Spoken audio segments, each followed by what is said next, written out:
Ini adalah penjara virtual di masa depan. Terkurung setahun di sini. Di dunia nyata hanya butuh 1 detik. Di sini tidak ada petugas penjara. Tidak ada teman satu sel. Para napi tidak mungkin bisa kabur. Karena penjara virtual hanya berada di dalam otak para napi. Jika ingin masuk ke penjara virtual, hanya butuh setetes obat mata berwarna hitam khusus ini. Beberapa detik kemudian, dia menjadi tahanan pertama di penjara virtual. Di dalam sini adalah sebuah kamar kecil yang gelap. Di depannya ada sebuah layar yang sangat besar. Di atasnya tertulis waktu hukuman. Dan di lantai hanya ada sebuah papan tulis dan karpet yoga. Dia membuka laci. Di dalamnya ada beberapa botol air dan makanan kaleng. Dan beberapa peralatan kebersihan. Hari pertama, dia berolahraga untuk menghabiskan waktu dengan penuh percaya diri. Lalu memakan semua makanan untuk menambah nutrisi. Lalu mulai menulis buku harian dan berhitung untuk menjaga kewarasannya.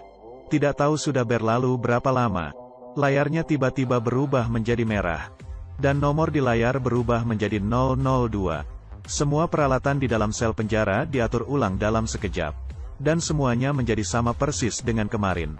Dia akhirnya merasakan kengerian tempat ini. Dan mulai mencari jalan keluar. Tetapi setiap sisi hanya ada tembok. Bagian dalam lubang ventilasi juga hanya ada kegelapan. Di dalam keputusasaannya, dia mulai berbicara sendirian.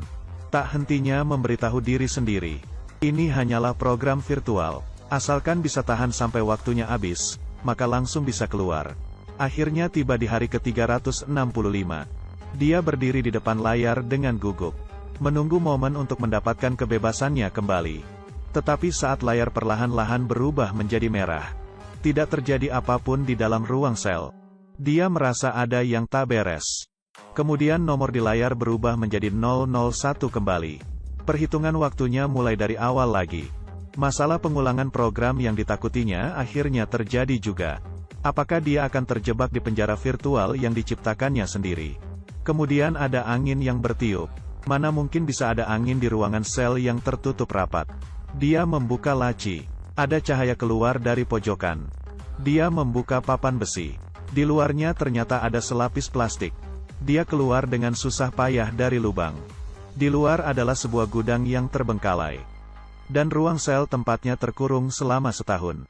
Hanya sebuah ruangan berlapis besi. Di dalam gudang terdapat banyak air minum botol dan makanan kaleng yang sama persis. Dan ada 12 kamera yang terus memantau dirinya dari segala sisi. Ternyata, dia sama sekali tidak dikurung di dalam penjara virtual. Tetapi benar-benar dikurung di dalam penjara nyata. Di dunia nyata juga bukan hanya berlalu 1 menit saja. Tetapi benar-benar sudah berlalu 1 tahun. Sepulangnya ke apartemennya, pengurus apartemen berkata bahwa kamarnya sudah disewa orang lain. Dia kembali lagi ke kantor. Tetapi di sini sudah tidak ada orang sama sekali. Dia membawa polisi ke tempatnya dikurung. Tetapi sel penjara yang barusan masih ada. Tiba-tiba menghilang. Tidak meninggalkan bukti sedikit pun.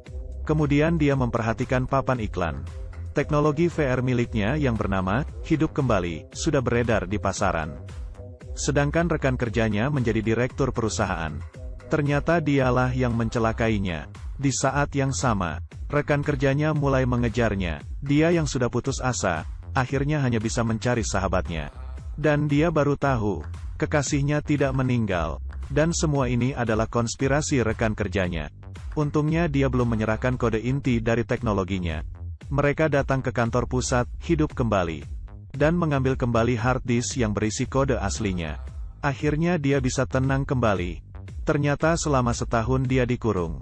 Dia terus menulis kode program yang bisa membangunkan adiknya.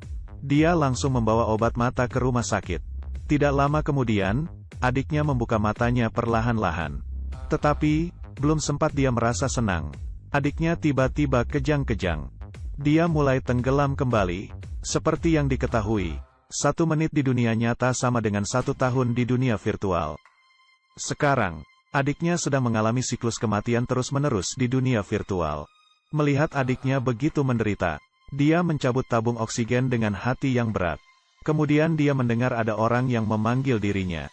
Hal-hal dari kenyataan dan virtual muncul bergantian di matanya. Dia menyadari dengan ngeri, ternyata dirinya selama ini masih berada di dunia virtual. Di dalam kegelapan, dia melihat asistennya mengeluarkan obat penyadar. Detik selanjutnya, dia terbangun di bangku uji coba di kantornya. Dan segala yang dialaminya selama ini hanya berlalu 8 menit di dunia nyata. Ternyata saat itu dia benar-benar masuk ke penjara virtual. Hanya saja, setelah hitungan waktunya selesai, dia tidak terbangun. Tentang dicelakai oleh rekan kerjanya. Adiknya tenggelam dalam siklus kematian. Semuanya ini adalah alam bawah sadarnya. Dan kekasihnya benar-benar sudah meninggal. Dia akhirnya mengerti sekarang, kenapa ayahnya terus menentangnya untuk meneliti VR. Karena setelah pengalaman yang lama, benar-benar bisa sulit membedakan dunia virtual dan kenyataan. Dengan tegas dia memutuskan untuk menghentikan penelitiannya. Rekan kerjanya marah, bertanya padanya, sebenarnya apa yang telah dialaminya. Tetapi dia tetap menarik teknologi buatannya itu. Kemudian rekan kerjanya menyadari, dia pernah kabur dari penjara di dunia virtual.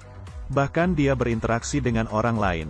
Dia sangat bersemangat, karena ini adalah fitur baru yang selalu diimpikan oleh keduanya. Dunia virtual interaktif. Rekan kerjanya berharap dia bisa masuk ke dunia virtual lagi untuk melengkapi datanya. Tetapi setelah mengetahui kengerian dunia virtual, dia langsung menolak. Kemudian rekan kerjanya dengan paksa meneteskan cairan tes ke matanya. Dia kembali memasuki dunia virtual. Tetapi dia yang sudah punya pengalaman, kali ini hanya menggunakan 10 hari, terbangun kembali dengan mengandalkan kesadaran diri yang kuat. Dia memanfaatkan waktu rekan kerjanya tidak siap diri, mengoleskan obat mata tes itu ke dalam matanya. Dia ingin membuat rekan kerjanya merasakan juga kengerian dunia virtual. Pertama kali masuk ke penjara virtual, rekan kerjanya ketakutan. Tubuhnya di dunia nyata segera mulai kejang-kejang. Tetapi dia tetap menunggu sampai hari ke-365 dengan kejamnya. Baru menyuntikkan obat penyadar kepada rekan kerjanya. Rasa ketakutan di matanya tak kunjung hilang. Rekan kerjanya akhirnya merasakan kengerian teknologi ini. Tidak lama kemudian dia datang ke rumah sakit, menghentikan alat pendukung kehidupan adiknya, agar dia bisa mendapat ketenangan. Akhirnya dia melepaskan obsesinya untuk menyelamatkan adiknya. Dan rekan kerjanya juga meninggalkan proyek VR-nya.